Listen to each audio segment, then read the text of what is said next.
ఆంధ్ర తెలంగాణలో తక్కువ ఫీజులతో high quality results ఇస్తున్న ఏకైక సంస్థ Tirumal IAS institute. Welcome to Suman TV. మొత్తానికి ఇవాళ హైదరాబాద్లో ఒక కీలకమైన పరిణామం చోటు చేసుకుంది. గత వారం రోజులుగా రెండు తెలుగు రాష్ట్రాల్లో తీవ్రమైన చర్చకు దారితీసిన సబ్జెక్ట్ ఇది.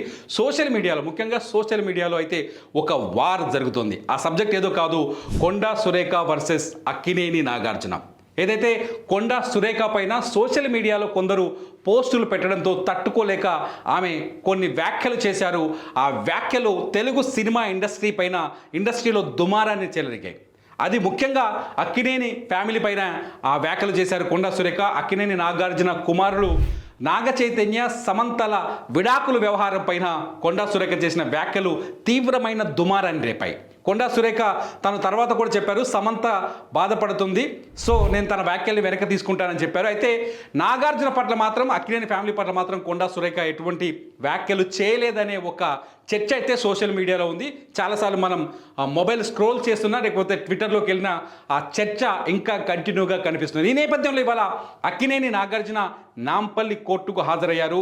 కొండా సురేఖ వ్యాఖ్యలపైన తమ కుటుంబాన్ని అవమానపరిచే విధంగా ఉందంటూ అక్కినేని నాగార్జున కొండా సురేఖ పైన నాంపల్లి కోర్టులో ఒక పిటిషన్ వేశారు. 100 కోట్లకు ఆయన పరువు నష్టం దావా వేశారు. ఎందుకంటే అక్కినేని ఫ్యామిలీ ఎప్పటి నుంచో సినిమా ఇండస్ట్రీలో ఉంది. అక్కినేని నాగేశ్వరరావు గారి నుంచి సినిమా ఇండస్ట్రీలో ఉన్నారు.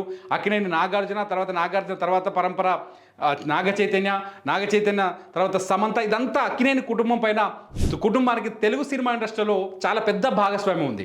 అక్కినేని ఫ్యామిలీ పైన కొండా సురేఖ వ్యాఖ్యల తర్వాత తెలుగు సినిమా ఇండస్ట్రీ అంతా తొలిసారి ఒక్కడిగా కనిపించింది. అందరూ హీరోలు కావచ్చు, నటులు కావచ్చు, ప్రతి ఒక్కరూ మంత్రి గారి వ్యాఖ్యలు సరిగా లేవు, వెనక్కి తీసుకోవాలి, క్షమాపణ చెప్పాలంటూ కామెంట్ చేశారు. అనేక మంది ఇబ్బందికరంగా ఉన్నాయని, జుగుప్సకరంగా ఉన్నాయంటూ వాళ్ళ భావనని వ్యక్తం చేస్తూ వచ్చారు. అయితే ఈ నేపథ్యంలో అక్కినేని నాగార్జున ఇవాళ నాంపల్లి కోర్టును ఆశ్రయించారు. నాంపల్లి కోర్టుకి అక్కినేని నాగార్జున ఒక్కరే వెళ్ళలేదు. అక్కినేని నాగార్జున కుటుంబం మొత్తం ఇవాళ నాంపల్లి కోర్టులో ఉంది. నాంపల్లి కోర్టుకు వెళ్ళొచ్చింది.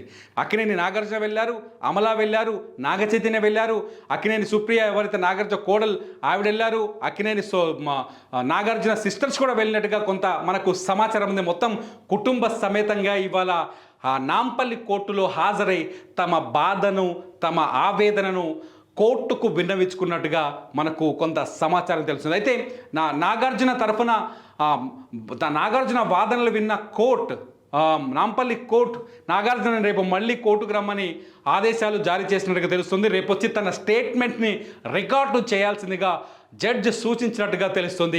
మొత్తంగా ఈ సమస్య, ఈ అక్కినేని ఫ్యామిలీ పైన కొండా సురేఖ చేసిన వ్యాఖ్యలపైన దుమారం సన్నగిలిపోతుందిలే, సద్దుమణుగుతుందిలే అనుకున్న తరుణంలో మరోసారి నాగార్జున కోర్టులో పిటిషన్ వేసిన తర్వాత కోర్టులో ఇవాళ విచారణకు వచ్చిన తర్వాత రేపు స్టేట్మెంట్ రికార్డ్ చేయడానికి కోర్టు ఆదేశాలు జారీ చేయడంతో ఇటు తెలంగాణ రాజకీయాలకు, సినిమా ఇండస్ట్రీకి మధ్య ఒక చర్చ అయితే బలంగా డెవలప్ అవుతుంది.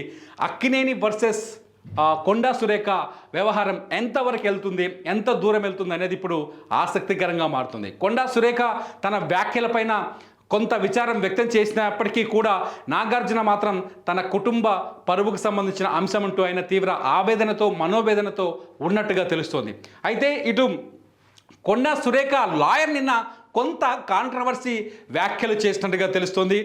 ఎవరైతే నాగార్జునకు మద్దతు ఇస్తున్నారో వాళ్ళందరిపైన కూడా మేము మళ్ళీ చర్యలకు సిద్ధమవుతామని ఆయన నిన్న వ్యాఖ్యలు చేసినట్టుగా సోషల్ మీడియాలో కథనాలు కనిపిస్తున్నాయి. చాలా వెబ్సైట్లు ఈ వార్తను రాశాయి, కనిపిస్తుంది చాలా స్పష్టంగా.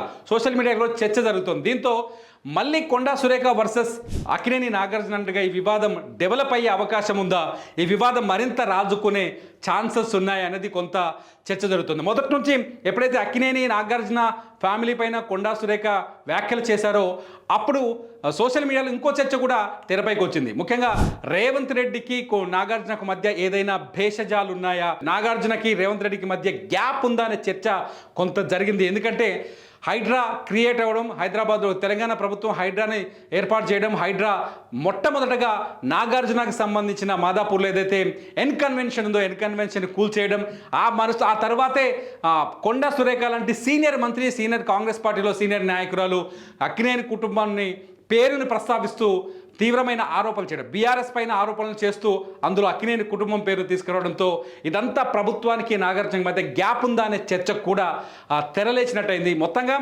నాగార్జున కొండా సురేఖ వివాదం ఎక్కడికి వెళ్తుంది, ఇంకా ముందుకెళ్తుందా, ఇంకా దుమారం చెలరేగే అవకాశం ఉందా, ఏమైనా టర్న్ తీసుకుంటుందా? ఈ మధ్యలో క్యాబినెట్ విస్తరణ అనే పేరు వచ్చినప్పుడు కొండా సురేఖకి ఛాన్సెస్ తగ్గుతాయా పెరుగుతాయనే చర్చ కూడా జరుగుతుంది. ఇదంతా సోషల్ మీడియాలో జరుగుతున్న అంశం, నేను చూస్తుంది కాదు.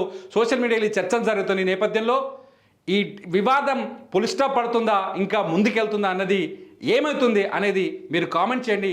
మీ కామెంట్స్ పైన నేను మరో వీడియో చేయడానికి ట్రై చేస్తాను. చూస్తూనే ఉండండి సుమన్ టీవీ.